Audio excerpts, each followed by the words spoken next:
ఇదిగోండి శివప్రసాదం చేసుకున్నాం కదా, ఇప్పుడు తిని చెప్తానండి ఎలా ఉందో.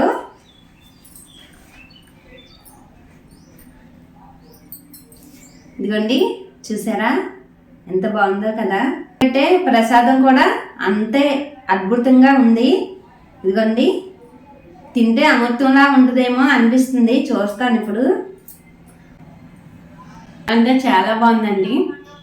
అసలు ఇప్పటి వరకు నేను చేసే వంటలోనైతే ఇంత అద్భుతమైన వంట ఇదేనండి ఫస్ట్. నేను గ్యారెంటీగా గర్వంగా చెప్తున్నాను, అంత బాగుంది. తినే కొలది తినాలనిపిస్తుందండి. చిన్నపిల్లలకు కూడా ఇది హెల్తీ ఫుడ్. ఎందుకంటే చిలకడ దుంపలో ఎన్ని ఉపయోగాలు ఉన్నాయన్నది మనందరికీ తెలుసు. దానినే శివప్రసాదం అనేపాటికి అసలు ఆ పదంలోనే గుండెకి ఎంతో హాయినిస్తుంది, మనసుకి. ఇంకా ఆ రకంగా చూస్తే చెప్పండి ఎంత అద్భుతంగా ఉంటుందో ఈ ప్రసాదం. చాలా నిజంగా అమృతమా అన్నట్టుగా ఉందండి.